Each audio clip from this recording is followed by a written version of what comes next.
Señor, gracias por esta oportunidad preciosa que tenemos de poder estudiar la Biblia. Gracias, Señor, porque hoy día partimos un nuevo ciclo, el cuarto ciclo de Bíblica Fe, y lo quisimos dedicar al estudio profundo de tu Hijo Jesucristo, la persona más importante que pudo haber pisado la tierra y que gracias a su sacrificio nosotros hoy día podemos estar aquí reunidos, podemos disfrutar de la enseñanza del compañerismo cristiano y también de la salvación conseguida en aquella cruz. Señor, bendice a cada persona que está conectada esta noche en Bíblica Fe.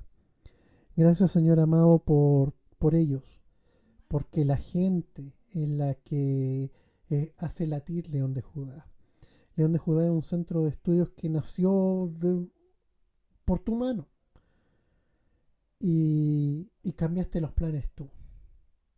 Y eso me deja contento porque significa de que estamos en tu tiempo y en tu propósito, y eso nos llena el alma de felicidad, de alegría y de ganas de seguir haciendo las cosas. Gracias, Señor, que todo lo que podamos aprender el día de hoy sea formativo, sea constructivo, de que nos permita cada día profundizar nuestra relación contigo. Gracias, papá, en el nombre de tu Hijo Jesús. Amén y amén. Bien, voy a compartirle mi pantalla y... Bien, se ve, ¿cierto? Háganme un gesto, que alguien me diga sí. ¿Sí? Bueno, perfecto. Bien, vamos a empezar a hablar de Jesucristo en las próximas 14 clases. A ver, estamos hablando de que con algunos días libres y otras cosas que podamos tener, vamos a estar 4 meses hablando de Jesucristo aproximadamente. No decidimos acceder a esa cantidad de clases porque de verdad que se escucha un poco bajo. ¿Ahí me escuchas bien? ¿Ahí sí? Ahí sí, porque yo estoy con el micrófono súper bien pegado. Se escucha un poco bajo. A ver, déjenme ver qué más puedo hacer con la configuración de mi Yo lo audio. escucho bien. ¿Sí? Sí. Sí, subí un poquito. Ya, lo que pasa es que mi garganta tampoco está buena. Así que eh, voy a tratar de hablar con el micrófono bien pegadito nomás a la boca. ¿Ya? Eso.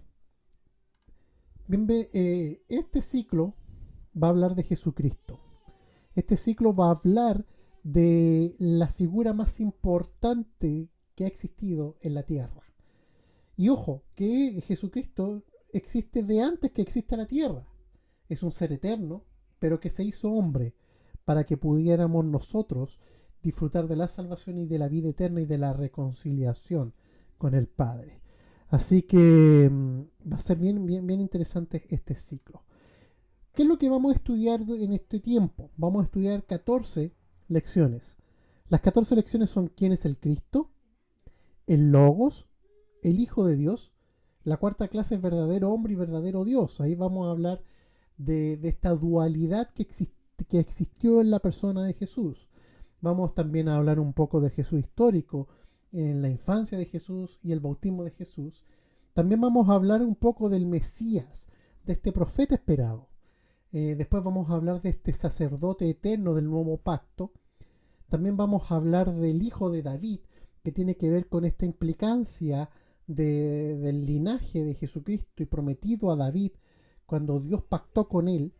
Después vamos a hablar de las enseñanzas de Jesús que después se convirtieron en doctrina cuando los apóstoles las aplicaron en el Nuevo Testamento y la dejaron ahí escrita. Vamos a hablar de los milagros de Jesús que son espectaculares, sobre todo el de Lázaro. Vamos a hablar de la muerte de Jesús, que es la que nos permite, ahí vamos a profundizar un poco en la doctrina de la imputación. Vamos a hablar de la resurrección de Jesús, que también es todo un tema muy profundo. Y vamos a cerrar con este Rey de Reyes y Señor de Señores que vuelve pronto a buscar a su iglesia. Bien, ¿qué es lo que nos comprometemos? Primero, hay una parte que es, que es lo que León de Judá Bíblica Fe les pide a la gente que se une. que es ser puntual. Obviamente entendemos que muchos vienen de sus trabajos y todo eso, tampoco es impositivo, pero en la medida de lo posible, siempre estamos habilitando la sala antes de las 8 y tratar de partir máximo 8:05 en virtud del tiempo, porque la idea es no quitarles más de una hora. Eh, Participar. La idea es que pregunten, la idea es que estén ahí, que de vez en cuando hagan alguna tarea. Sí, tiene tarea esto, son totalmente opcionales, pero de vez en cuando que ustedes me envíen una tarea, me sirve a mí, uno, como feedback para saber si están aprendiendo, y dos, también para ver si ustedes han entendido lo que hemos querido transmitirles y de ese modo, si no se está entendiendo, replantear el contenido. Y también lo que maravillosamente está pasando hoy día, compartieron lo aprendido con el resto y esto se está masificando, que esa es la idea. La idea es que esto pueda llegar a más gente. ¿A qué se compromete Biblia y Café, León de Judá? A que los cursos siempre van a ser gratis. La idea no es esto no tiene ninguna finalidad de lucro, nada. Hay gente que cobra por sus clases por internet y está bien, pero el Señor no nos llamó a, a pedirles algo a ustedes por acceder a los cursos. ¿Mm? También vamos a responder siempre sus dudas. Se escucha un sonido extra, alguien tiene activo el micrófono, sí, no sé quién. Vamos a tratar de responder siempre sus dudas, ya sea por WhatsApp, por el grupo de León de Judá, por correo electrónico en editorial@leondejudá.cl o aquí mismo en la clase. Si hay algo que no podemos contestar por el tiempo, lo conversamos por WhatsApp y siempre, pero siempre va a estar abierto todo esto para que podamos contestar sus dudas. También nos comprometemos a colocar el material a disposición y también gratis. El material, los videos de esta clase van a estar en unos días más ya colocados en el YouTube de León de Judá, donde está el resto del material, y en la página web de León de Judá, www.leondejudá.cl, va a estar el PDF de esta clase para que lo puedan cotejar junto con el video y así puedan, si quieren repasarlo, si tienen que hacer una tarea y todo eso, el material está ahí disponible para ustedes de forma gratuita. Y la idea también es no quitarle más de una hora. ¿Por qué? Porque yo sé que a esta hora muchos incluso dejan de tomar once o toman once apurado o vienen llegando de su trabajo, y la idea tampoco es que esto se transforme en una carga, sino que algo que lo puedan disfrutar, lo puedan valorar y que sea una experiencia que les permita acercarse más a la escritura. Bien, bien, partamos con la clase propiamente tal. La posmodernidad, que es lo que estamos viviendo ahora, ha hecho de Jesús un producto más.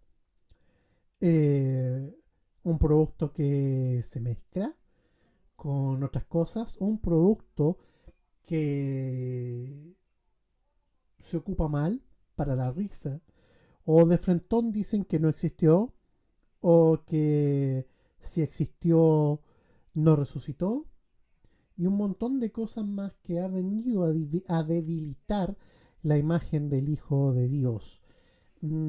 Lamentablemente, esto va a seguir ocurriendo, es parte de, tiene que seguir ocurriendo.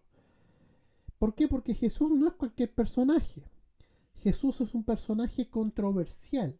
Lo fue para su época, lo sigue siendo para ahora. Una de las cosas que más ha complicado de Jesucristo es esta dualidad que vivió siempre con él, que es el ser Dios y hombre al mismo tiempo. No, nadie ha podido conservar un atributo divino cuando se hace Dios en todas las leyendas griegas. Jesucristo sí. Jesucristo fue completamente hombre y fue completamente Dios. Siempre. Él no. La única diferencia con nosotros es que él no tuvo pecado. Pero en todo fue tentado, dice la Escritura. En todo. Al ser tentado en todo, él pudo experimentar todas las luchas que el ser humano sufre a diario. Pero él, en su poder divino, también pudo eh, extender su misericordia a nosotros.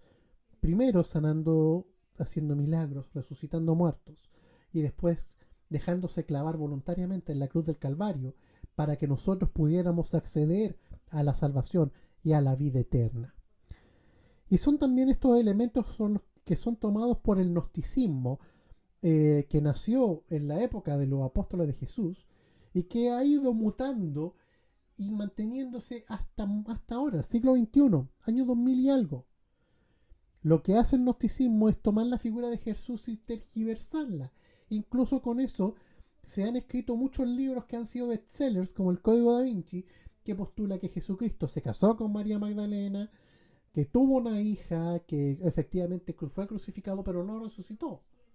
Y que él sí era rey y era noble porque venía del linaje de David, cosa que obviamente la Biblia enseña que es verdad, pero que junto con su tío José de Arimatea, María Magdalena, su esposa, arranca de la ira de los discípulos de Jesús y se va para Italia, primero Chipre, Italia, y termina llegando a Francia, en donde fallece.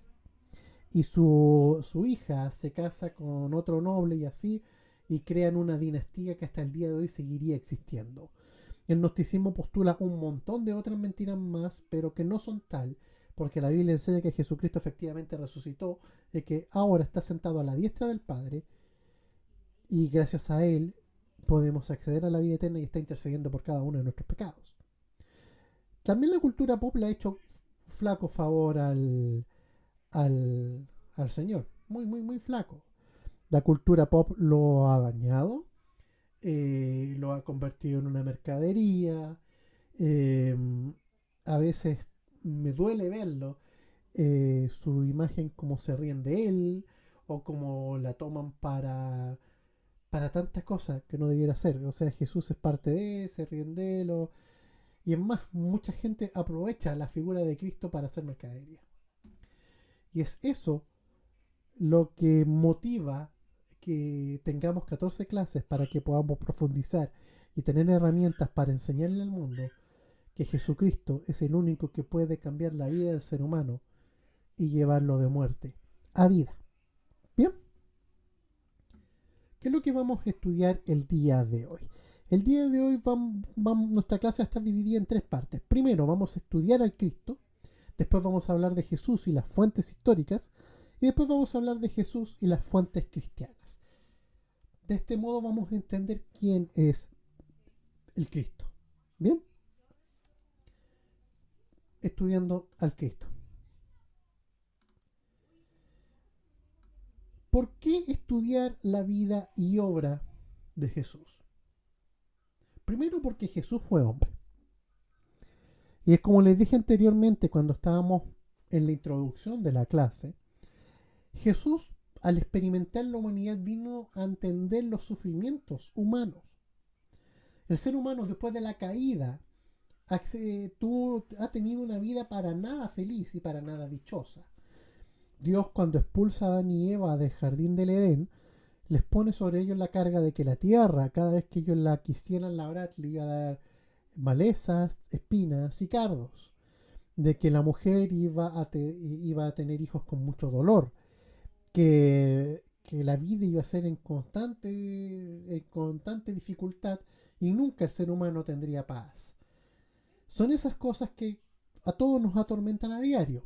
Y son esas cosas las que Jesús vino a sobrellevar en su humanidad. ¿Para qué? Para de ese modo entender las necesidades del ser humano, poder tener misericordia de nosotros y que a través de Él y de su cruz su misericordia se manifestara acercándonos la salvación para con el Padre. Y la figura de Jesús ha sido tan importante, tan interesante, que incluso logró dividir la historia. Ustedes saben que la historia se divide en antes de Cristo y después de Cristo. Bueno, los judíos tienen su propio calendario, los romanos tienen su propio calendario, algunos pueblos de Nepal y de Alaska tienen su propio calendario, pero casi todo el mundo ocupa este calendario de antes y después de Cristo. Su figura fue tan importante que fue capaz de dividir y cambiar la historia. Si es que uno analiza políticamente lo que ocurrió con la predicación del Evangelio, fue la subyugación y un cambio de cultura a un imperio completo. En 60 años los discípulos de Jesús lograron predicar el Evangelio a todo, pero a todo el imperio romano. No es menor. El imperio romano se caracterizó por destruir culturas, más allá de conquistarlas. Porque el imperio español, que fue el imperio más grande y poderoso que ha existido en el mundo, no destruyó las culturas, absorbió las culturas en algo llamado sincretismo y puso la religión y teología católica mezclada con la teología y la cosmovisión de los pueblos indígenas. Es más, me atrevería a decir que el único pueblo que no se dejó subyugar por los españoles fue el mapuche, pero el resto de alguno o algún modo fueron subyugados por el imperio español. Roma, Roma destruía las culturas. La cultura griega fue barrida y absorbida por los romanos, igual que la egipcia. Destruyeron la cultura gálica de Francia. Casi destruyen la cultura anglo en Inglaterra. Barrieron con los tartesos en España. Y así. Pero no, y con los judíos, al final terminaron destruyendo la religión judía cuando, cuando Tito en el año 70 destruye el templo de Jerusalén. Entonces, la, eh, la historia ha demostrado que Roma destruyó culturas, pero en estos 60 años que estuvo activo al ministerio de los apóstoles de Jesús, ellos subyugaron al imperio romano con el mensaje de amor y de esperanza que Jesucristo trajo. Y eso provocó de que la historia se dividiera en torno a él. Es por eso que nosotros lo estudiamos. Es por eso que en los institutos bíblicos existe algo llamado cristología, que es lo que estamos estudiando, obviamente mucho más suavizado, porque de verdad que son temas muy complejos, pero que nos permiten a nosotros aprender mucho más y profundizar más en la vida de nuestro Salvador. Por eso lo estudiamos, porque son muchas las aristas que se desprenden de su figura. Pero lo más importante es entender quién es el Cristo. Miren lo que dice Mateo 16, del 13 al 19. Estoy leyendo la Nueva Biblia de las Américas. Cuando Jesús llegó a la región de Cesarea de Filipo, preguntó a sus discípulos, ¿quién dicen los hombres que es el Hijo del Hombre? Y ellos respondieron, uno Juan el Bautista y otros Elías, pero otro Jeremías o alguno de los profetas. ¿Y ustedes quién dicen que soy yo?, les preguntó Jesús. Simón Pedro respondió, tú eres el Cristo, el Hijo del Dios viviente. Entonces Jesús le dijo, bienaventurado eres Simón, hijo de Jonás, porque esto no te lo reveló carne ni sangre, sino mi Padre que está en los cielos.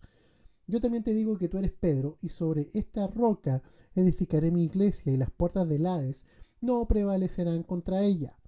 Yo te daré la llave del reino de los cielos, y lo que ates en la tierra será atado en los cielos, y lo que desates en la tierra será desatado en los cielos.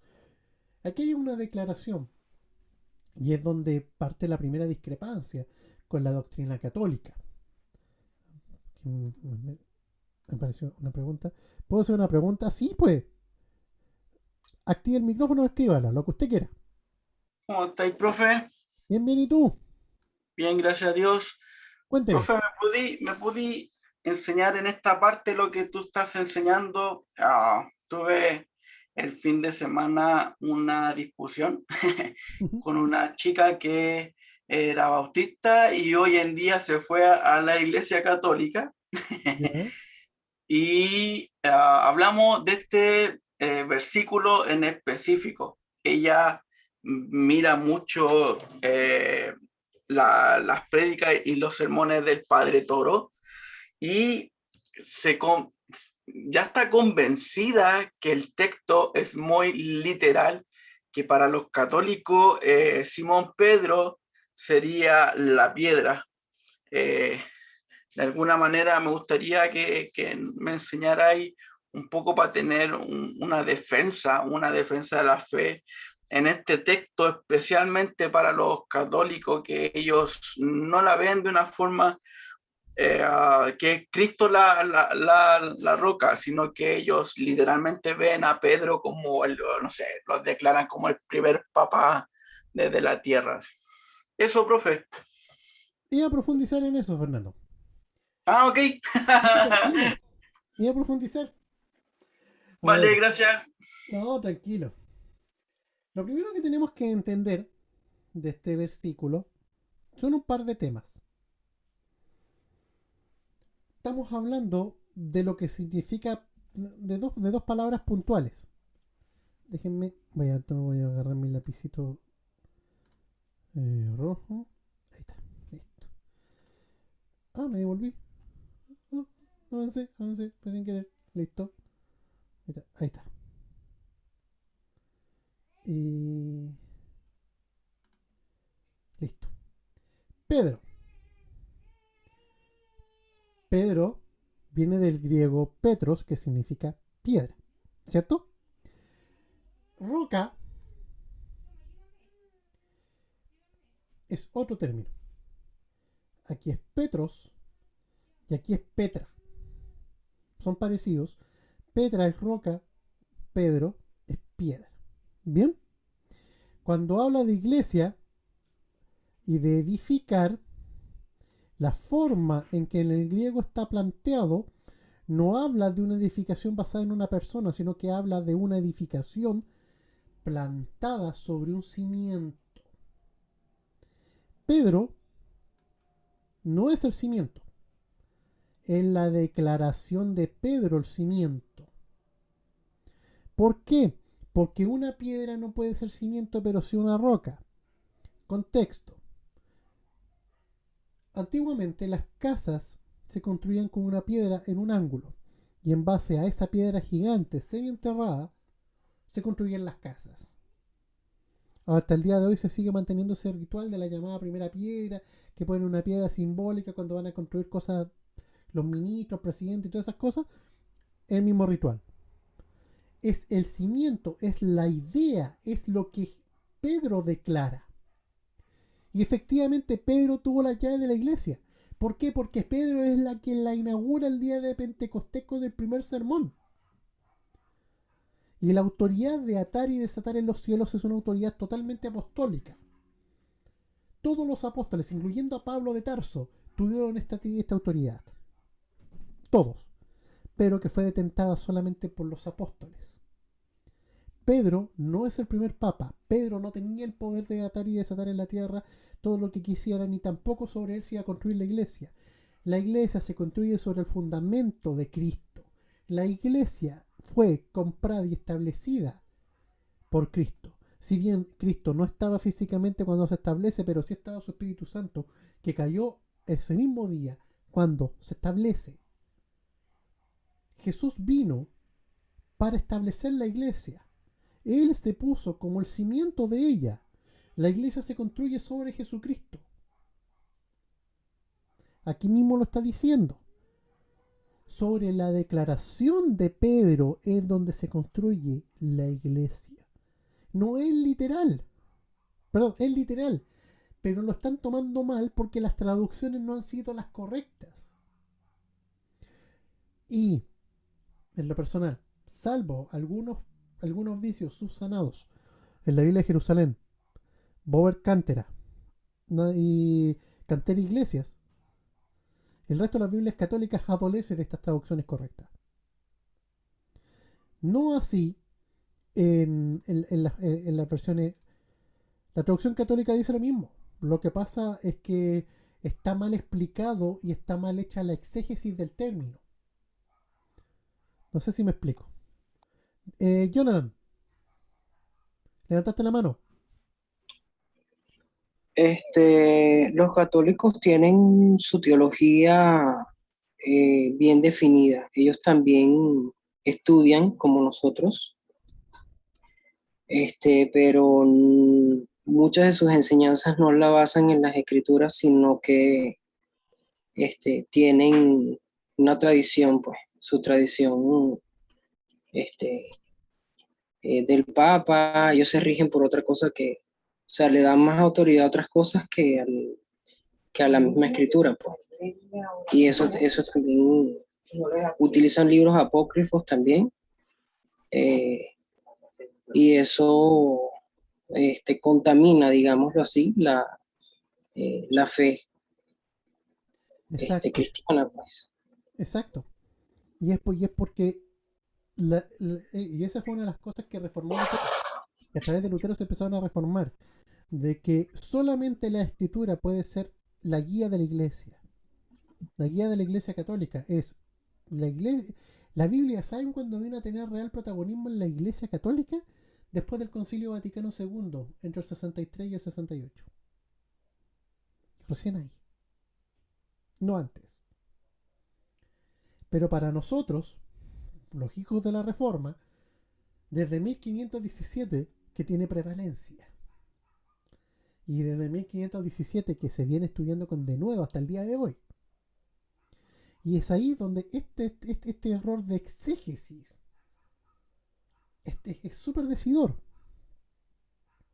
La iglesia no está edificada sobre un hombre, está edificada sobre Jesús.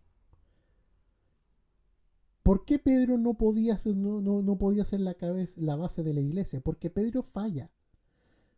Pedro falló, es más, después que Pedro tiene el incidente con los judaizantes en Hechos, desaparecen Hechos.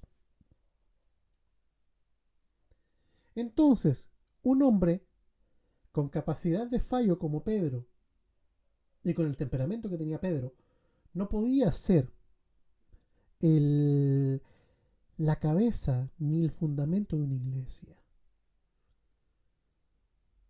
Aparte que los fundamentos son eternos, Pedro no es eterno. El único que puede poner fundamentos eternos es Jesucristo. Nadie más. Los apóstoles vinieron a poner cimientos sobre las otras cosas, construyeron sobre Jesús. Los apóstoles construyeron sobre lo que Jesús les enseñó. De ahí se construyó. Pero aquí el versículo es muy claro. Dice claramente, edificaré mi iglesia sobre esta roca, que es lo que él dice.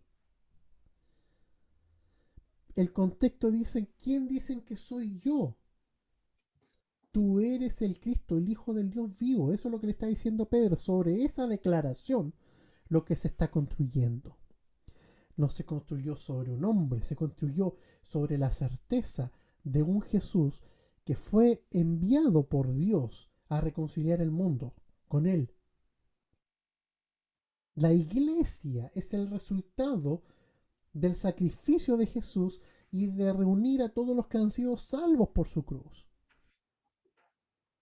Es ahí donde se pierde el sentido correcto. Y claro, Exe, dime.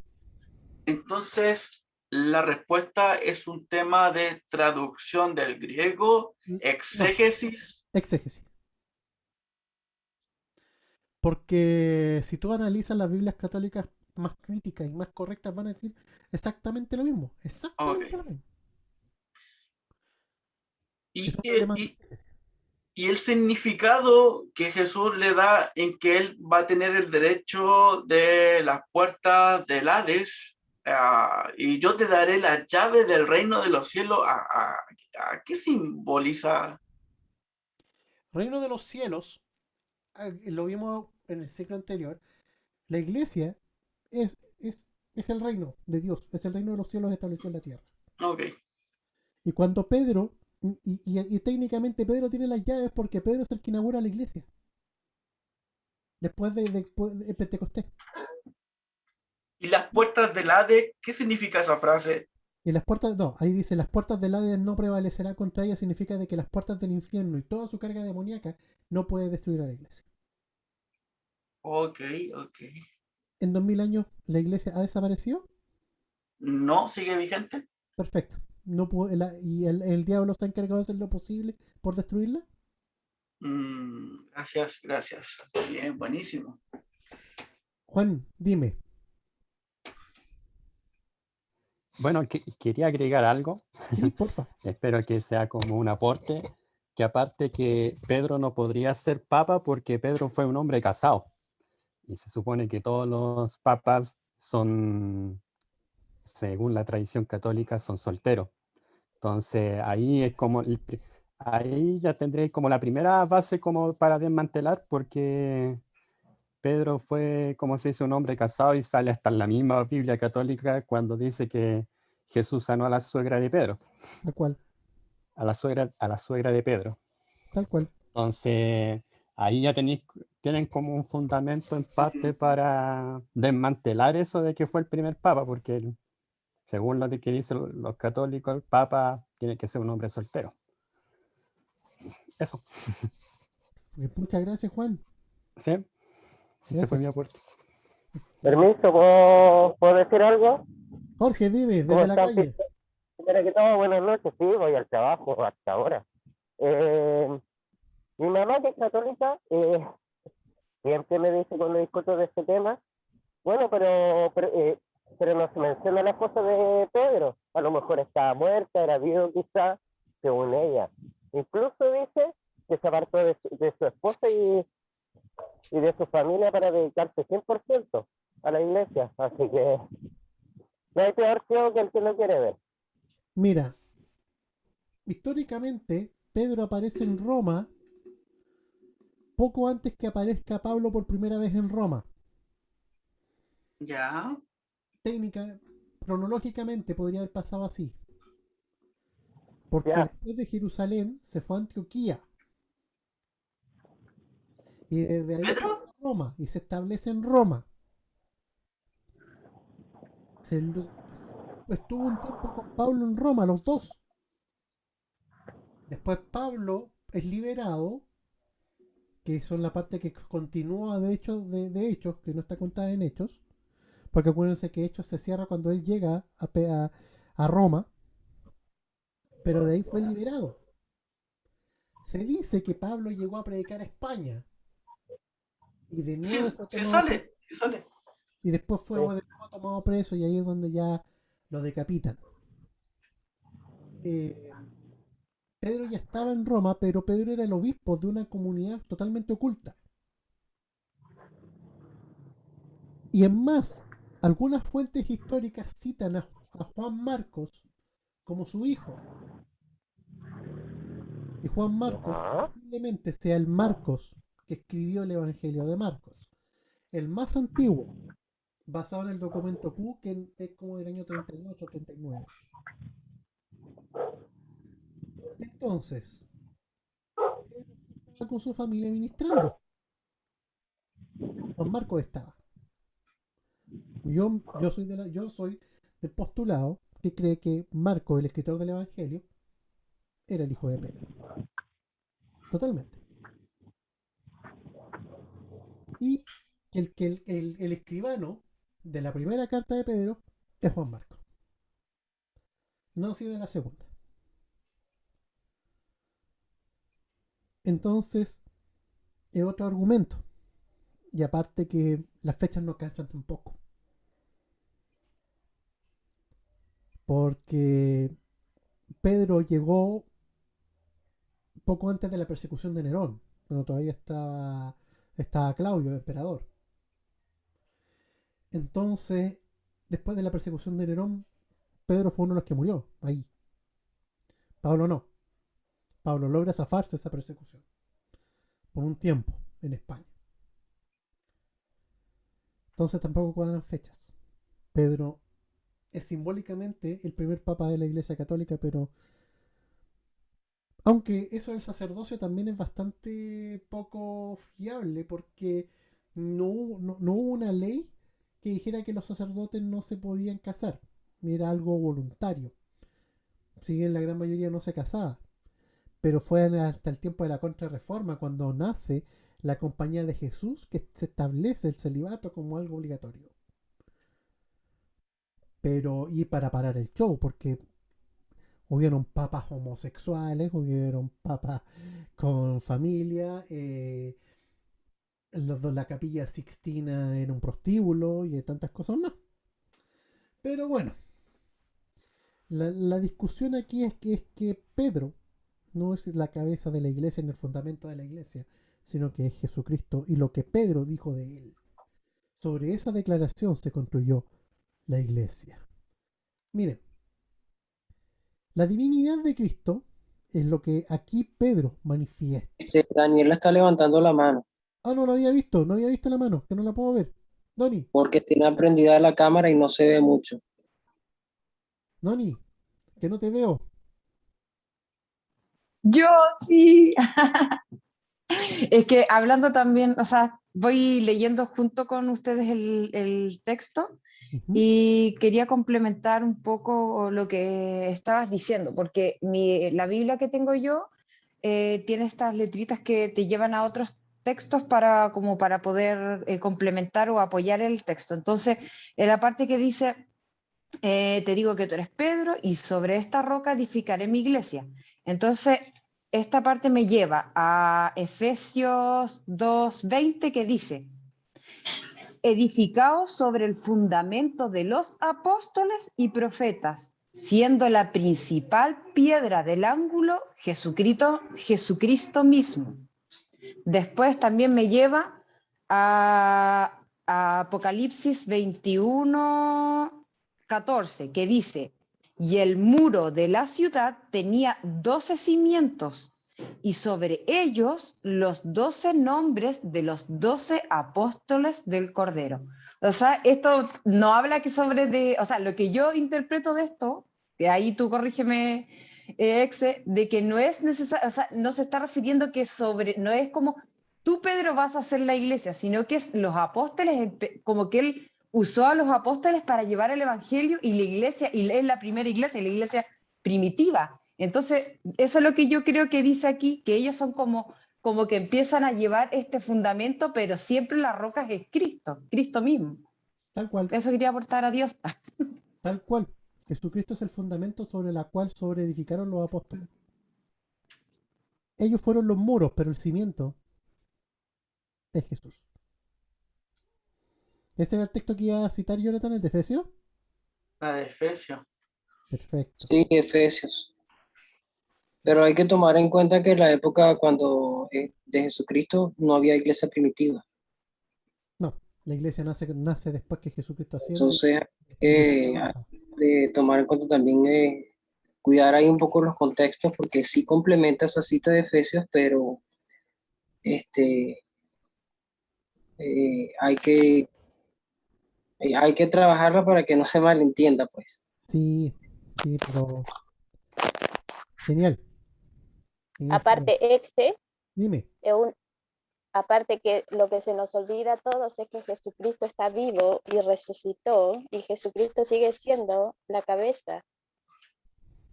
En este momento él dirige su iglesia y Él nos está llevando a su propósito y su voluntad. Él está vivo. Exacto. Y viene pronto. Eso. Bien, volvamos. Cuando Pedro da esa declaración, habla de la divinidad de Cristo. Y ahí lo primero, y ahí es donde el griego habla de Kyrios, habla de Señor.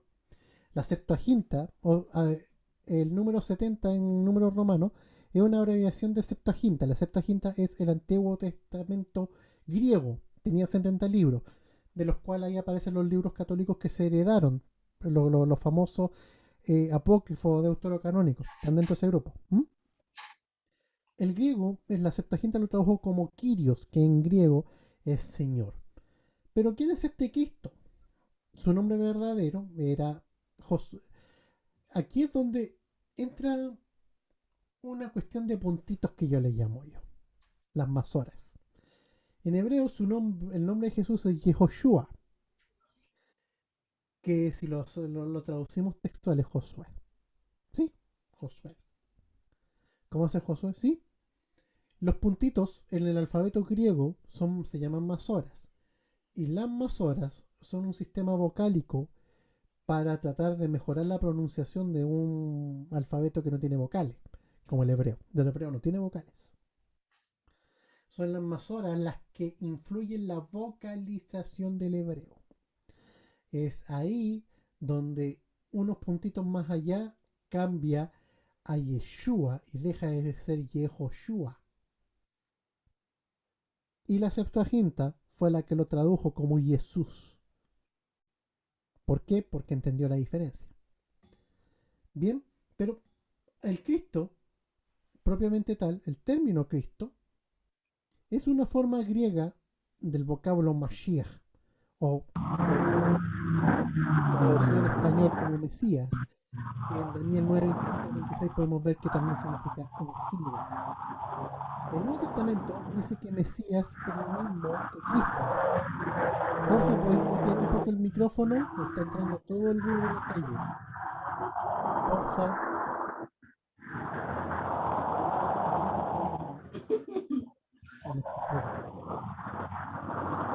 Hay un micrófono abierto, no se oye nada.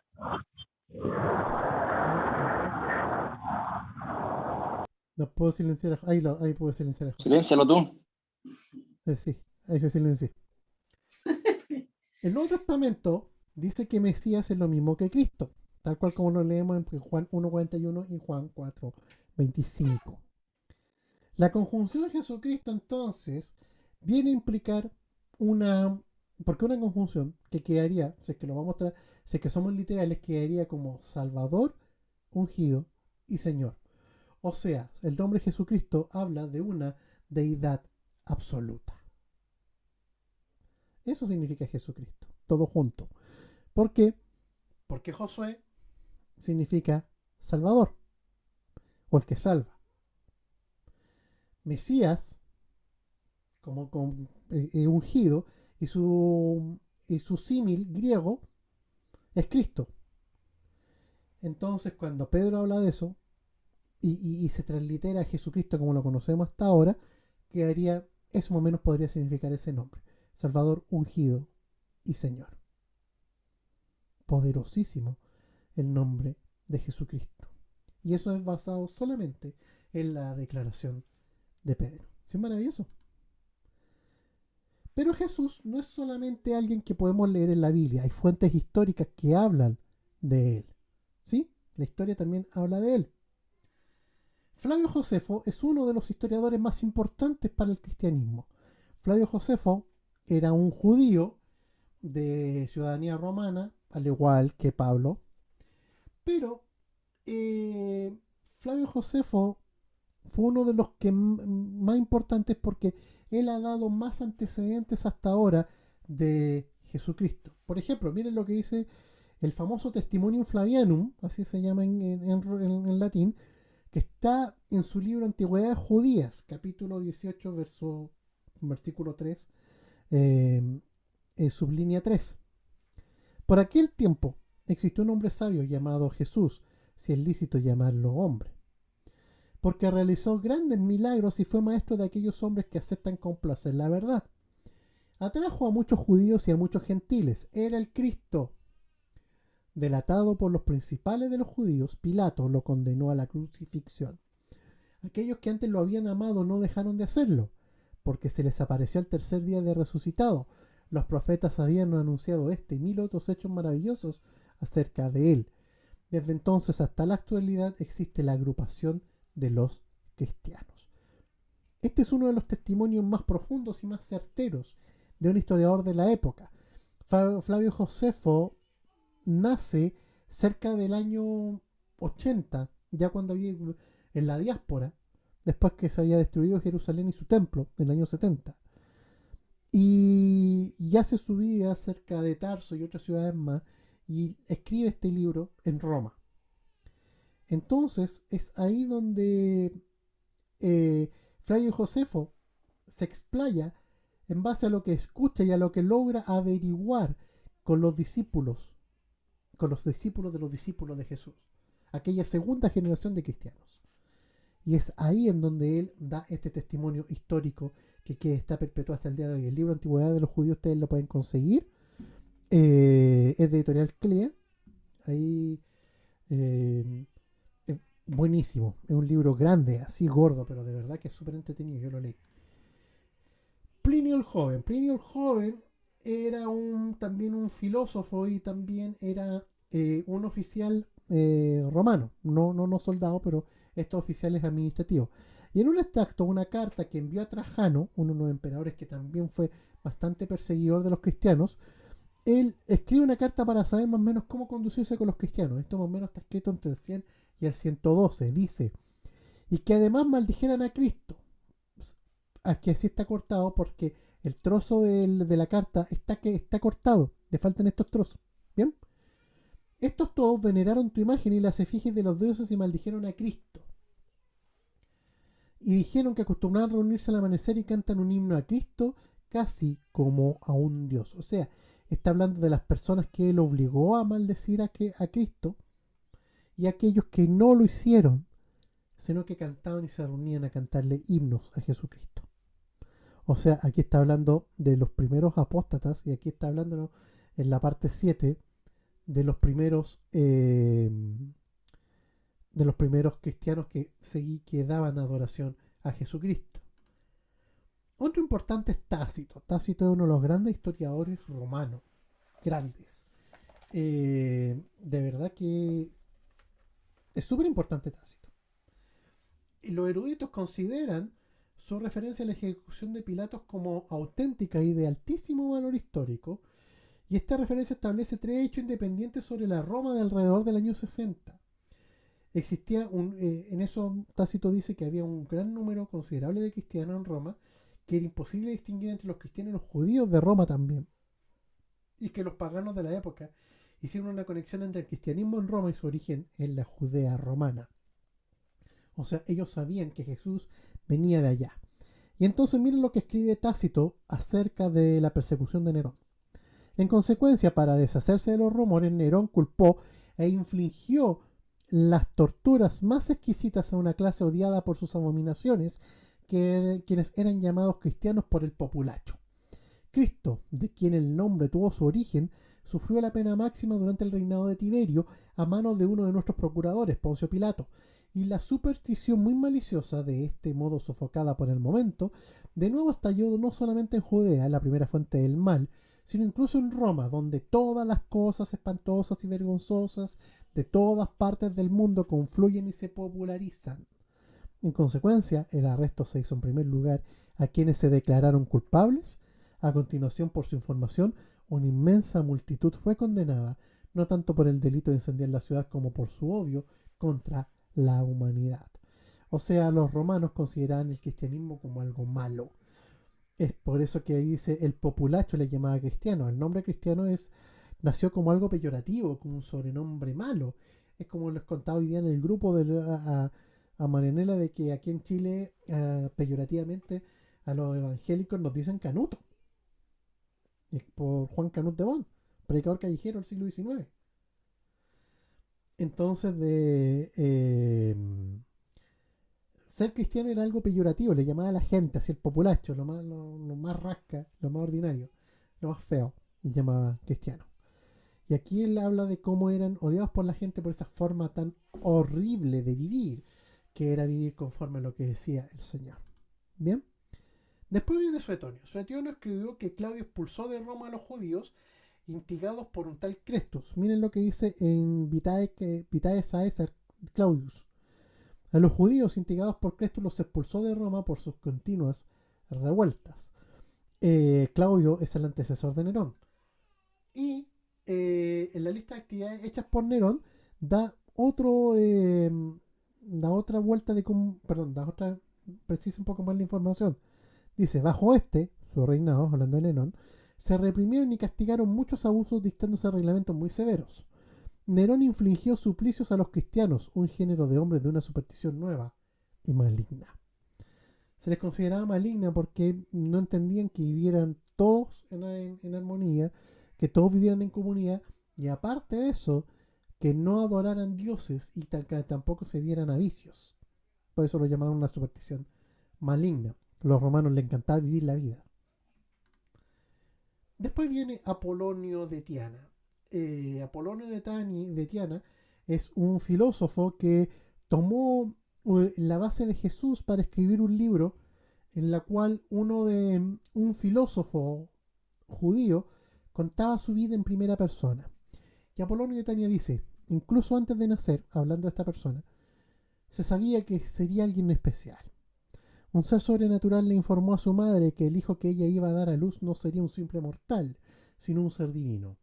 Nació de un milagro y se convirtió en un joven desusadamente precoz. Como adulto dejó su hogar y emprendió su ministerio de predicación, implorando a sus escuchas a vivir no por el material del mundo, sino por lo espiritual. Reunió un número de discípulos a su alrededor, quienes se convencieron de que sus enseñanzas eran de inspiración divina. Esto debido a que él mismo era un ser divino. Lo demostró realizando muchos milagros y curando enfermos, expulsando demonios y reviviendo muertos. Pero al final de su vida, él despertó cierta oposición y sus enemigos lo entregaron a las autoridades romanas para que fuera juzgado. Aún así, luego de dejar este mundo, retornó para encontrarse con sus seguidores y convencerlos de que no estaba muerto, sino viviendo en un reino celestial.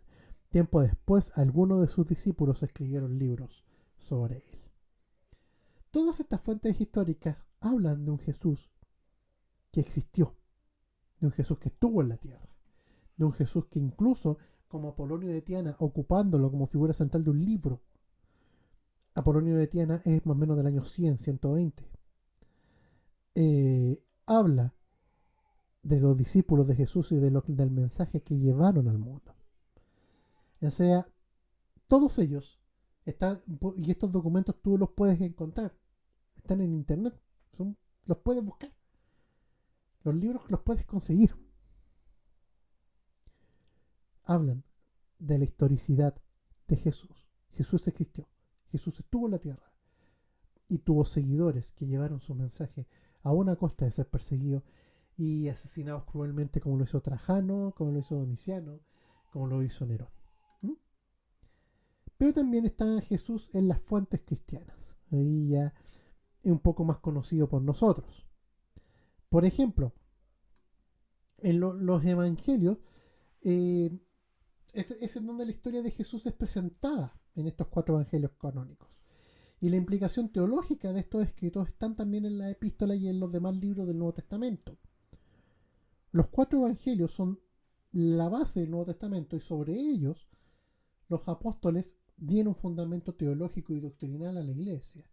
Y bueno, tenemos también los hechos históricos que se relatan en el libro de Hechos y también estas profecías de que el Señor vuelve y de todo lo que va a ocurrir al final del tiempo, como se lee en Apocalipsis.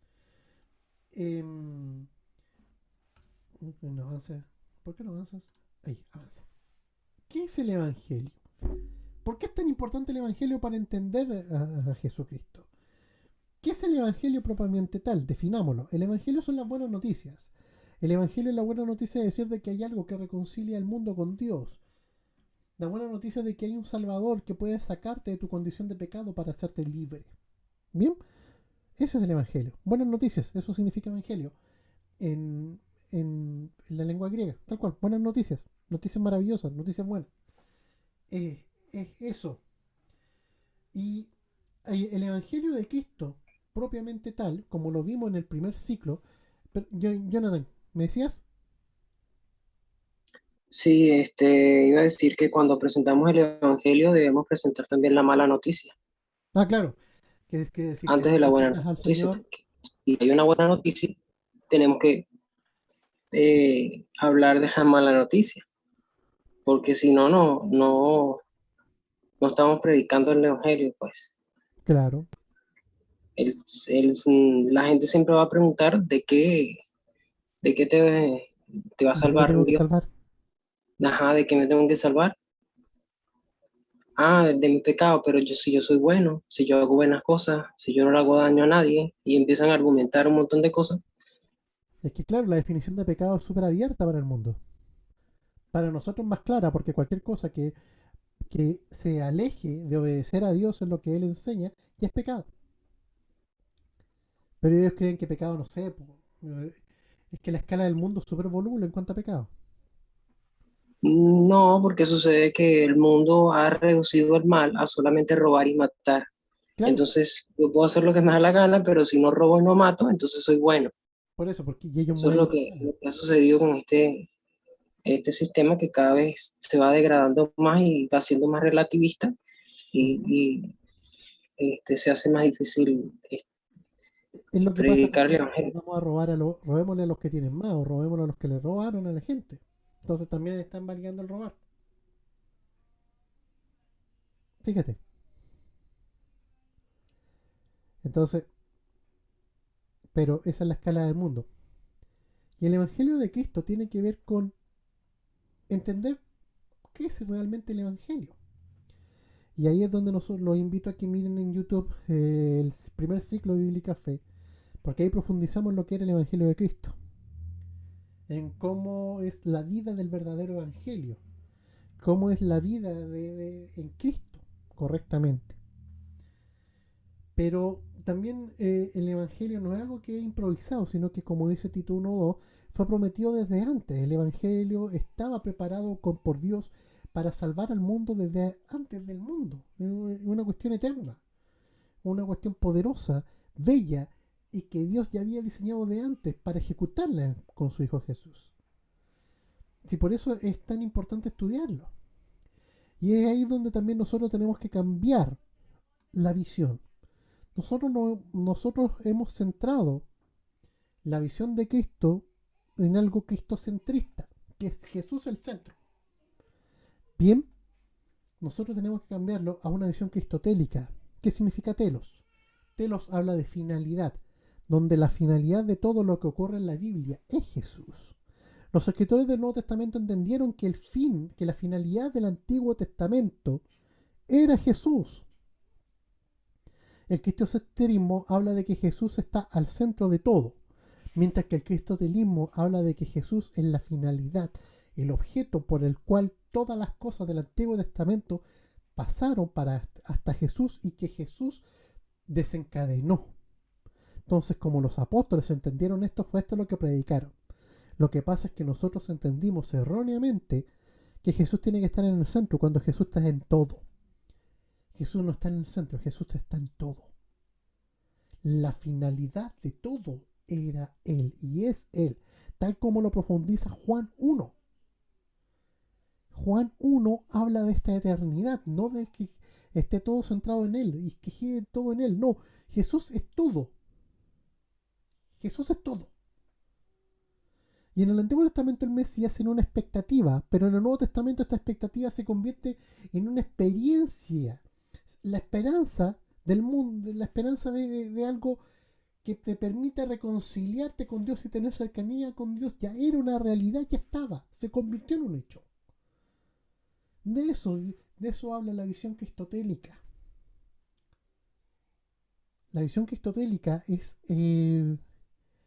algo que ahora está apareciendo fuertemente y está rompiendo los paradigmas de la visión de Cristo. Esto da para más largo. Hay un libro muy bueno que les puedo recomendar, que si quieren hablan con Jorge también, que se llama La hermenéutica de Cristo, se lo recomiendo, a donde se explaya mucho más esto. Pero es ahí donde Jesús se convierte, pasa de ser el centro a ser el todo. Jesús no es el centro, Jesús es todo, pero todo, todo. Y eso fue lo que los apóstoles explicaron. Cuando tú logras entender eso, te baja todo el sentido.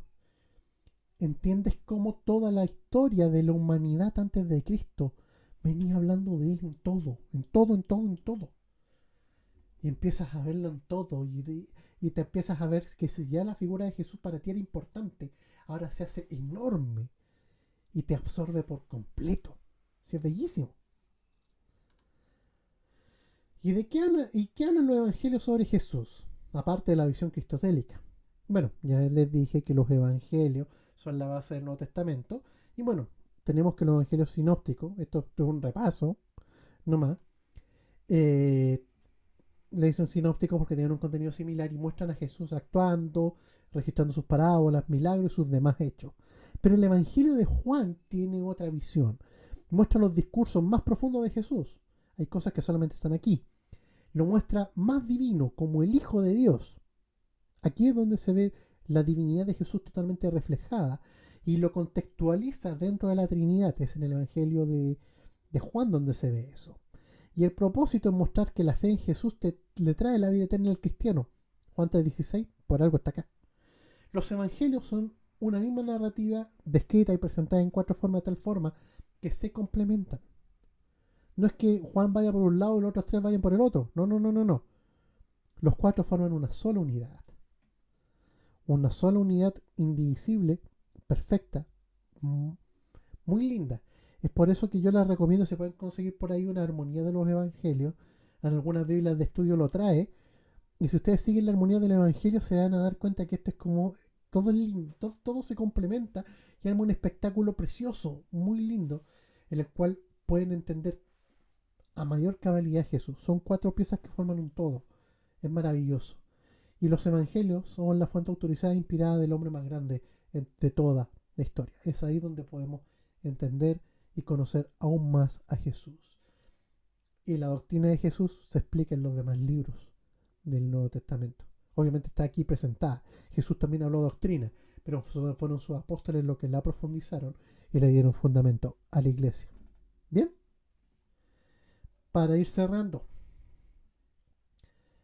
no hay argumento convincente para no creer en Jesús. Ya lo vimos, históricamente Jesús sí existió. Históricamente sabemos que Jesús está documentado.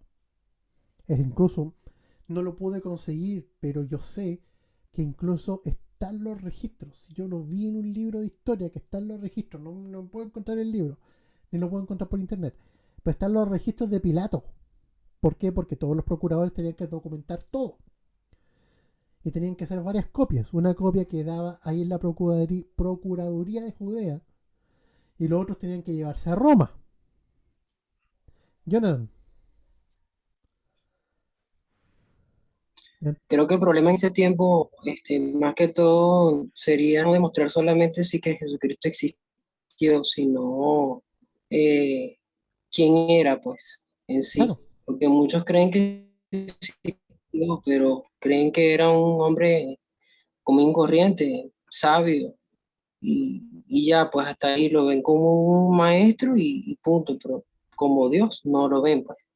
Entonces, está en la historia, dividió la historia en un antes y un después, pero la profundidad de quién era él es lo que sería un tema de, Y es lo que vamos a hablar en todo este curso. de todo trabajo para que la gente pueda entender realmente.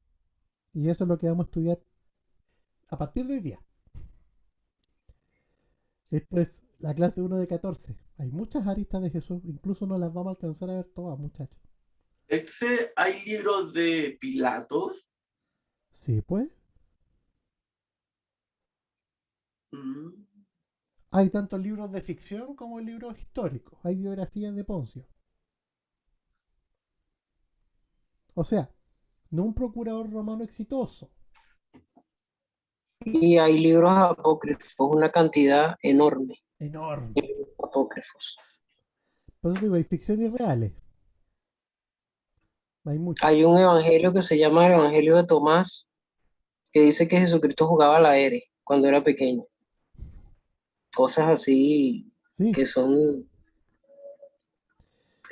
no sé de dónde lo sacaron, pues, pero Esos son los existen evangelios gnósticos. libros que lo escribieron y Sí, pero eso ni siquiera fueron ellos. Estamos hablando que se escribieron mucho después que se escribieron los evangelios. O sea, históricamente no caben. Jesús está vivo y tiene todo el poder en el cielo y en la tierra. Eso ya, con la declaración de Pedro podemos entender aquello. Y la grandeza de Jesús abarca toda la historia de la humanidad. Es lo que le explicaba. Cuando uno entiende, cuando uno saca a Jesús del centro de algo y lo convierte en el todo de algo, la visión te cambia y te das cuenta de que Jesús ha estado en todo siempre. Y eso lo vamos a profundizar en próximas clases de este poder de Jesús desde antes del tiempo. Entonces, los invito a que sigamos con esto. ¿Bien? No hay tarea todavía. Prepárense porque la va a haber. Aún no hay tarea. Astrid, no hay tarea. No, Marianela, no voy a enviar las clases en PPT. Las clases las voy a subir en un PDF a leondejuda.cl, pero siempre sí en el grupo de WhatsApp pongo el link cuando ya está arriba. Así que ahí les voy a dejar el link de la entrada o ustedes lo buscan en leondejuda.cl, así que ahí va a estar. Y en YouTube también va a estar esta misma clase en video. Obviamente todo lo que conversamos antes de la clase va a estar editado. A YouTube solamente se sube la clase, así que lo que se habla antes de la clase y después de la clase, no hay registros de eso. O sea, hay registros pero no son públicos. Así que por eso yo siempre les digo, conversen, conversemos, porque todo lo que después de la clase y antes de la clase nunca queda en YouTube. Así que solamente está la clase. Y bueno, por eso, ahí te envío el WhatsApp, te envío el link de la página de León de Judá, tú lo pinchas y ahí lo puedes descargar, sí. Siempre está ahí. Es más, las clases anteriores y todos los videos anteriores ya están arriba.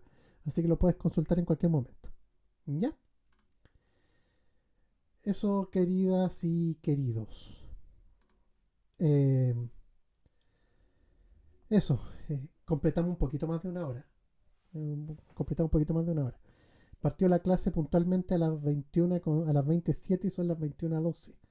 Nos pasamos un poquito, pero creo que estuvo interesante. Conversamos bastante. Así que bien feliz de que estuvieran acá